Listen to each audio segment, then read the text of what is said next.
coming again here, and I've been a social worker for 26 years here in a long-term care program called the Community Support Program. Yeah.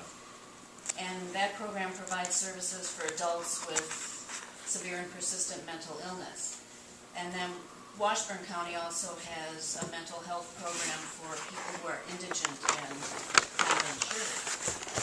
And we're expecting that once senior care is sort of destroyed and Badger care eligibility is reduced, we're going to be inundated with people that we can't serve because we only have 1.5 full-time equivalents in our office.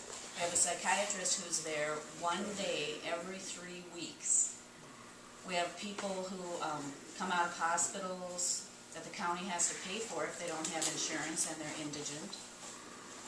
If someone is sent to Mendota or Winnebago mental health institutions, it costs the county hundreds of thousands of dollars. And in Washburn County, there's only one other psychiatrist who's here, I think, in Spooner 1 day a week. And he only serves people who have some kind of insurance, whether it's Badger Care or private. So what are people supposed to do if they don't have insurance, if they don't have senior care, Badger Care, and they're indigent? And our hospitals are going to fill up, emergency rooms are being used, our mental health crisis line is being used, but what do we do for these people? It's just a nightmare to think about what could happen, and the suicide rates have already gone up in Wisconsin over the last few years, and it's very frightening. And I have a lot of clients who live on disability benefits, either SSDI or supplemental security income. And when they get their homestead tax credit once a year, either from rental credit or very few of them own a home in our program, but that's when they're able to buy winter boots or a new jacket. Otherwise, they don't have any extra money to get stuff like that. And that homestead program is very important to some of these people. Yeah, I think you bring up a really important point. And when I was talking about how budgets are about priorities, budgets are also about trying to do what makes the best sense for your state and your community.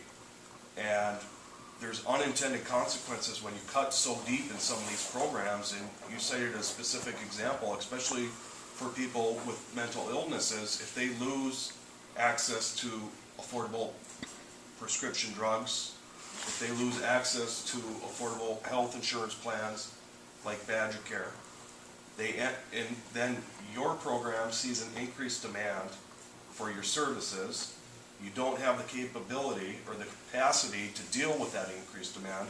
Those people will end up in the ER, which is going to cost us more. They're going to end up with higher rates of suicide, which costs us a very high moral standard, and they end up in the prisons. And we all know how much it costs to incarcerate people, and we shouldn't be incarcerating people that have mental illness that they're most likely born with, and that they can live a decent quality of life if they have the proper resources and services for them.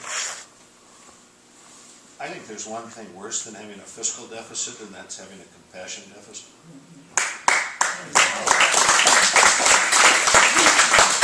That doesn't mean the government can solve every problem. It doesn't mean that at all. But government has a responsibility of rounding out the sharp edges that force the unemployed and the poor into desperate situations. It is the only place to turn to. And it is, thank God, the social workers like you, who are classified as the haves in society, by the way. Oh, yeah. Think about it. In December, when the governor started suggesting that people who make less than $50,000 are the haves, and the rest of the citizens are the have-nots,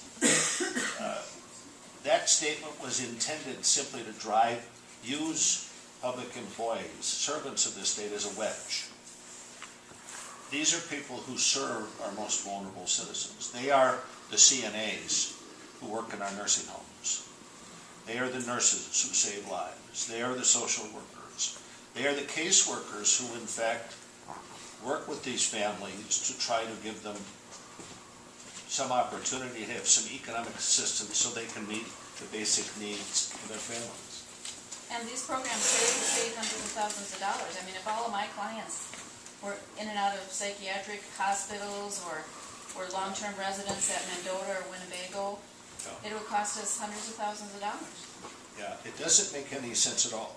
We need to ask ourselves what the consequences are, economic consequences are, for failing to continue some of these programs. Then we need to ask ourselves, what's the social consequence? That's more judgmental, but I'm deeply concerned that many of our colleagues take the I don't give a darn approach. They don't seem to care. They believe that everyone should take care of themselves. I know the one strength of northern Wisconsin, of many, is the character of the people who live here. They are pound for pound, dollar for dollar, more giving with the little resources they have than people who have far more resources in southern Wisconsin. People that have got the deep pockets who give far less.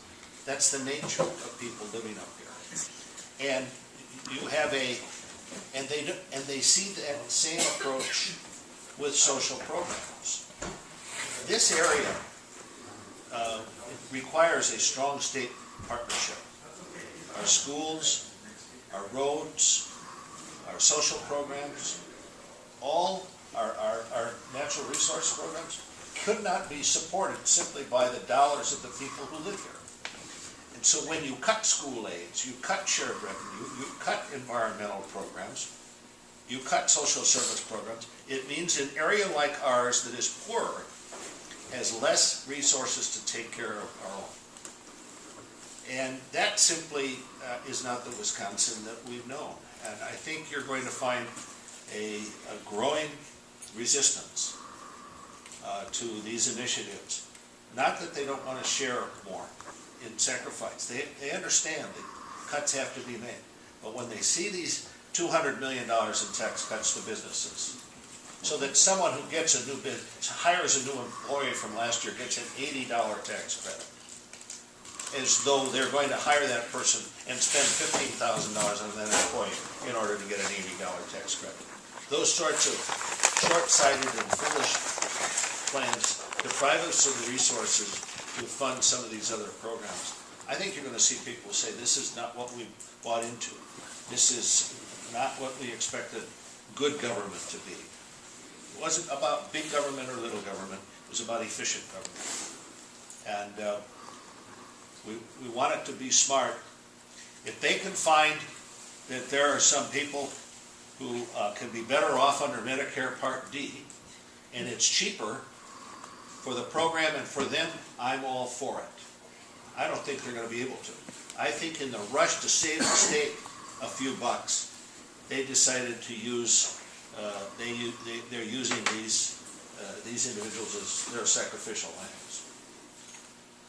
Yes? If I could just make a comment, Bob, it seems rather ironic to me that some of the people and elected officials who will do anything possible to undermine recently enacted federal health care legislation are the very same people who now lead the assault on cost-effective, excellent state programs such as senior care and Badger care. To me, it makes no sense. It's like they're sitting on both sides of the fence. I don't disagree with you.